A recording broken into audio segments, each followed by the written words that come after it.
would now like to invite up U.S. Merchant Marine veteran World War II, Gregory P. Williams.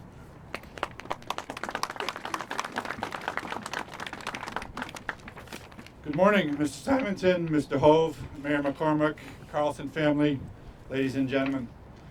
Good morning, and thank you for allowing me the privilege of speaking with you here today.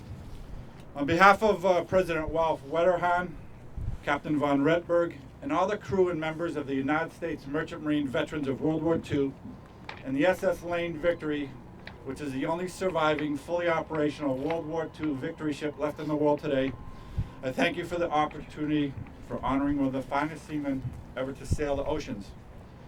Ladies and gentlemen, 75% of the Earth's surface is covered by water. From the very earliest of times, men have used rafts, boats, and ships for fishing, fighting, transporting people, goods, and supplies up and down rivers, across lakes, and oceans the world over. Passages across the English Channel can be traced back as far back as 4000 BC, when farmers crossed in their animal skin boats with their families and their crop seeds. The perils and hardships of life at sea are very well documented from pirates to Mother Nature. In early times of war, merchant ships were often armed and forced to defend themselves in self-defense. And very early on, passengers on merchant ships were often asked to help defend their ship. Scientific and technological advances have taken us from rafts woven from reeds to galleons powered by thousands of men, to the proud and mighty clipper ships of sail, to steam propulsion, and finally to today's great ocean merchant ships that carry up to 8,000 containers of cargo. Despite the superb seamanship and courage of seamen of all nations, ships and men have always found themselves at the mercy of the sea and her elements.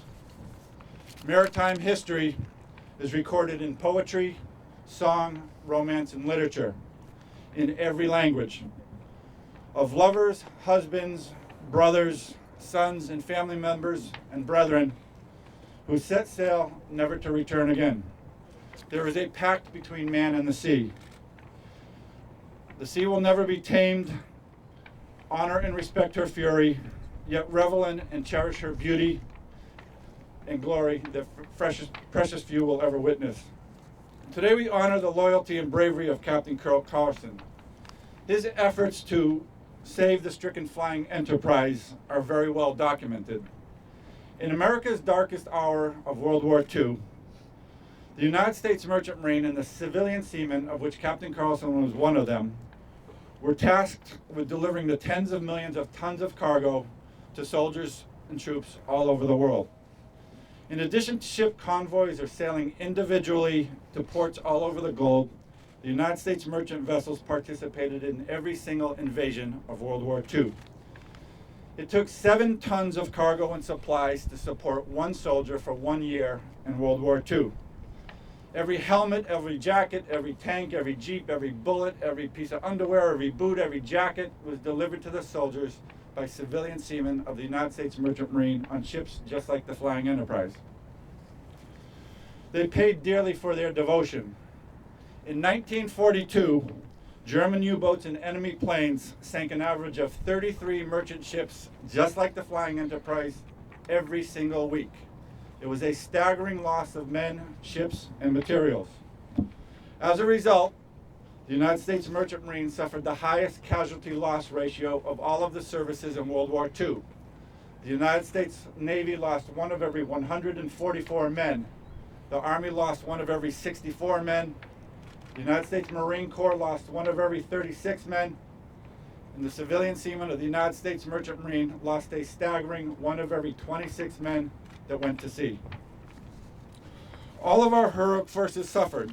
The SS Lane Victory in Los Angeles, California, honors the 1 of every 26 men who never came home and still rest at the bottom of the sea today.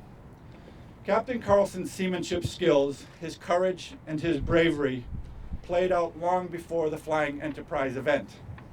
A master mariner at age 22, Captain Carlsen was 26 years old when asked to lead convoys of 100 or more ships across the Atlantic, through the grueling seas, and into the teeth of Nazi U-boats.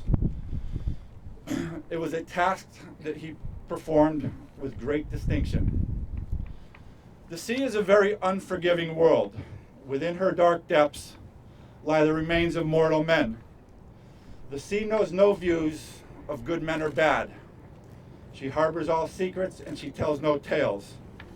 Captain Carlsen had the utmost respect for the sea, and I am quite certain that the sea had the same respect for Captain Carlsen. Thank you.